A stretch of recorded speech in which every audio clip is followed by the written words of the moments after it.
बहुत समय पहले की बात है। बुद्ध आश्रम में रहने वाले एक शिष्य को अकेलापन बहुत पसंद था। वह योग, ध्यान या आश्रम के अन्य कार्य समाप्त करने के बाद अक्सर आश्रम के सबसे एकांत स्थान पर चला जाता और बैठ जाता।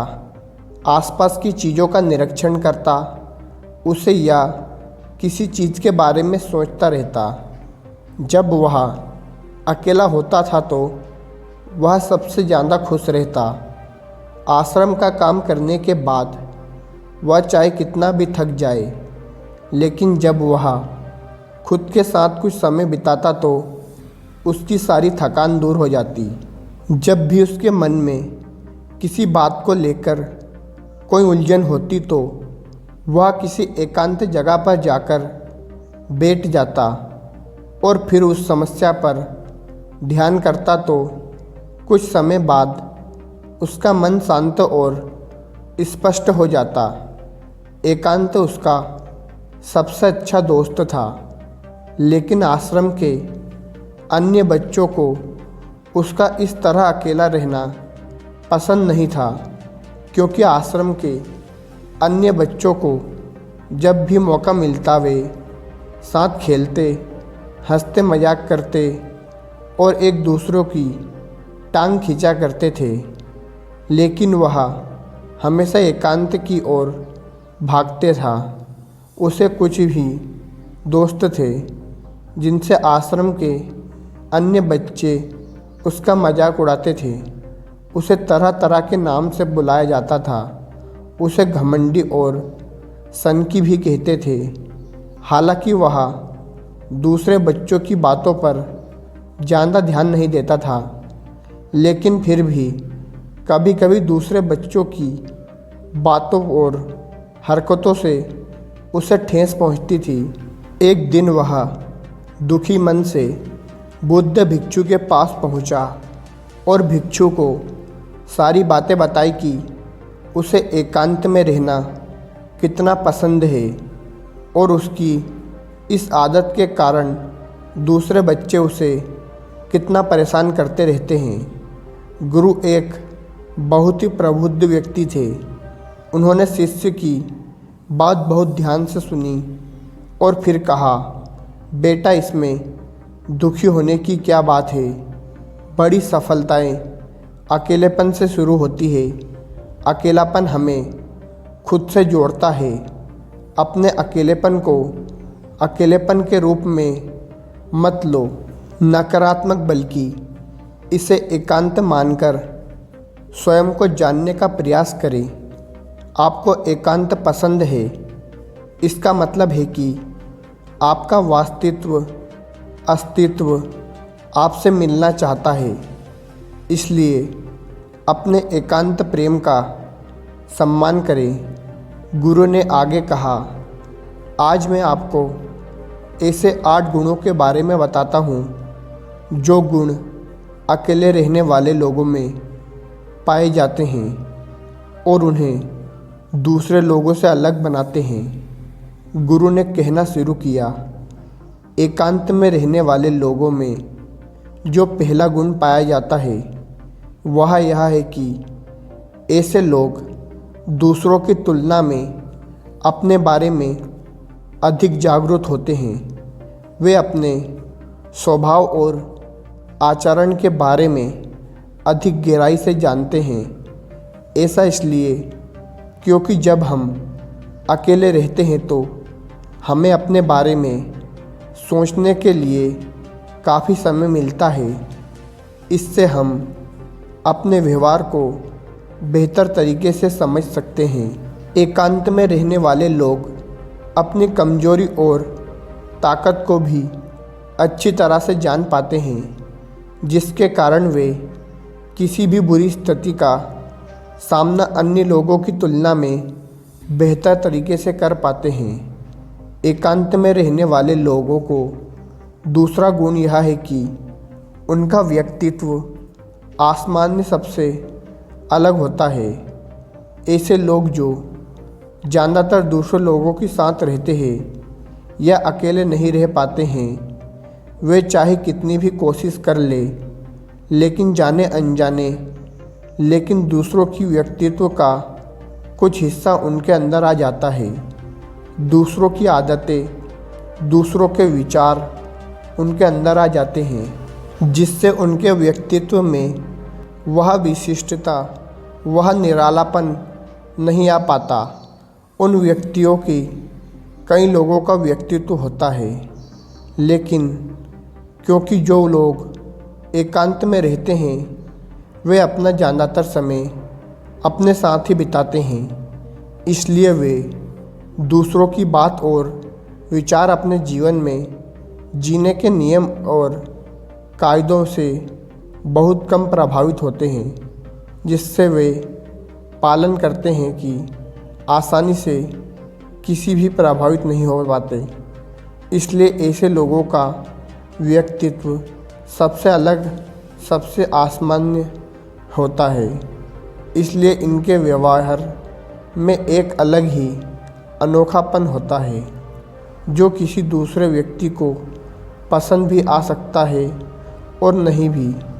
गुरु ने आगे कहा, अकेले रहने वाले लोगों की तीसरी खूबी यह है कि वे सकारात्मक सोच वाले लोग होते हैं। वे देखें कि जब कोई लोग एक साथ होते हैं तो उनके मन में तुलना, ईर्ष्या, अहंकार, लालच जैसे बुरे विचार आते हैं और फिर व्यक्ति इन विचारों के वश में आ जाता है और उल्टी हरकतों करने लग जाता है। हालांकि ऐसा नहीं है कि एकांत में रहने वाले लोगों के मन में यह सभी विचार नहीं आते हैं, बल्कि क्योंकि वे अकेले होते हैं इसलिए दूसरों की तुलना में उनके मन में विचार आते हैं, जैसे ईर्ष्या, अहंकार उनके मन में दूसरे की तुलना में थोड़ा कम आता है। साथ ही अकेले रहने से उन्हें अपने बारे में सोचने का अधिक समय मिलता है, जिससे वे अपने नकारात्मक विचार को पहचानने पर काम कर सकते हैं, जिसके कारण ऐसा एकांत में रहने वाले लोग अधिक सकारात्मक होते हैं। अकेले रहने वाले लोग की चौथी विशेषता यह है कि यह लोग अधिक अनुशासित और आत्मनिर्भर होते हैं, क्योंकि अकेले रहने वाले लोगों को अपना ज़्यादातर काम खुद ही करना पड़ता है। इसलिए वे दूसरों की तुलना में अधिक आत्मनिर्भर होते हैं। साथ ही ऐसे लोगों को दूसरों को काम पसंद नहीं आता। वे अपना काम खुद करने में विश्वास रखते हैं। साथ ही यह लोग यह भी कोशिश करते हैं कि उन्हें काम से काम दूसरों की मदद लेनी पड़े, क्योंकि ऐसे लोग आत्मनिर्भर होते हैं और अपने काम के प्रति स्पष्ट होते हैं।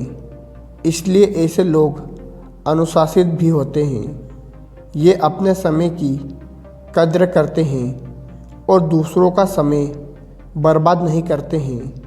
अकेले रहने के कारण ऐसे लोग एक निश्चित दिनचर्या का पालन करते हैं, जिसके कारण यह लोग अधिक व्यवस्थित होते हैं और यह इनके अनुशासन का भी एक कारण है।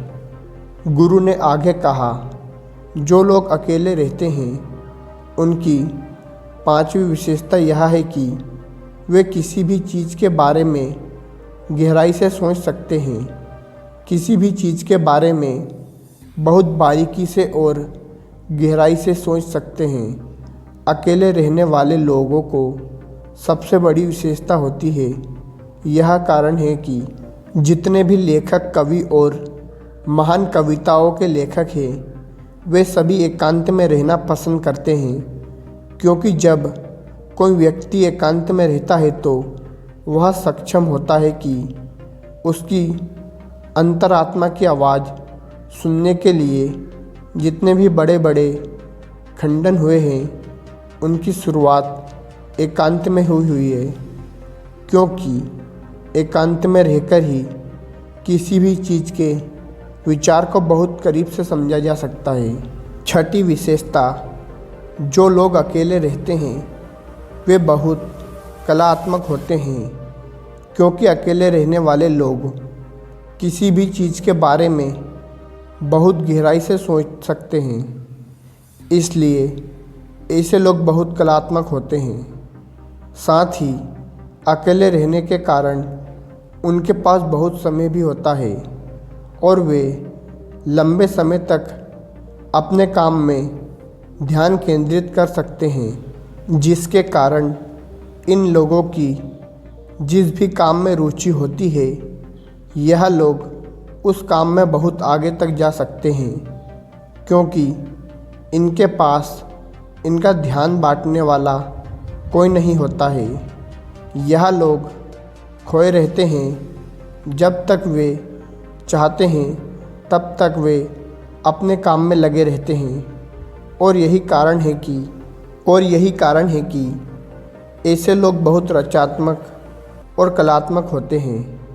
दुनिया की सभी महान उपलब्धियां हासिल करने वाले में अधिकांश लोग ऐसे होते हैं जो एकांत में रहना पसंद करते हैं, क्योंकि एकांत सर्जन का स्रोत है। एकांत में प्रगति है, एकांत में ध्यान है।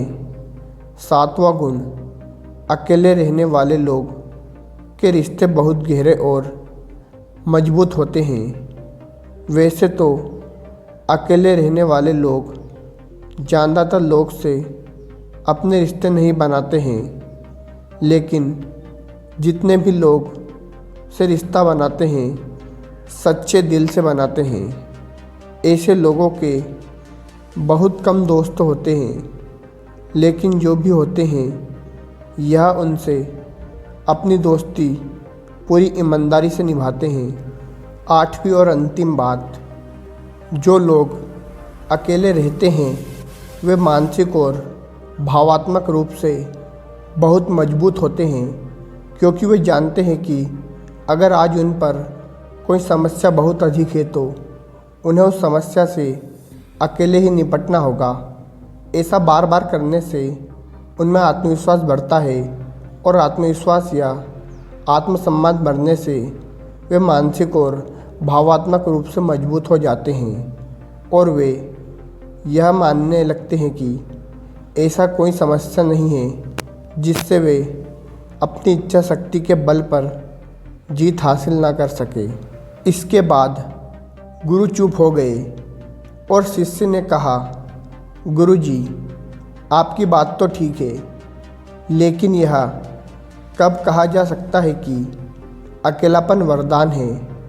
यह सुनकर गुरु ने कहा, अकेलापन हमेशा से वरदान रहा है, अगर हम उस समय का उपयोग पूरी सकारात्मक के साथ कर सकें, क्योंकि जब हम दुनिया के लोगों के साथ होते हैं तो हम भीड़ का हिस्सा होते हैं, लेकिन जब हम अकेले होते हैं तो हम अपने साथ हैं, और जब अपने साथ होते हैं तब हम अपने समय का सही उपयोग कर सकते हैं, अपने शौक़ पर ध्यान दे सकते हैं, अपनी कमजोरी पर काबू पा सकते हैं।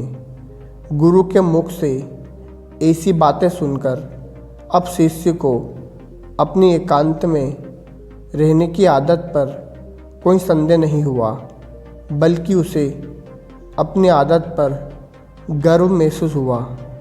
उसने गुरु को इस जानकारी के लिए धन्यवाद दिया और वहाँ से चला गया। दोस्तों, आशा है कि आपको यह वीडियो पसंद आया होगा। यदि वीडियो पसंद आया हो तो वीडियो को लाइक और चैनल को सब्सक्राइब ज़रूर करें। धन्यवाद।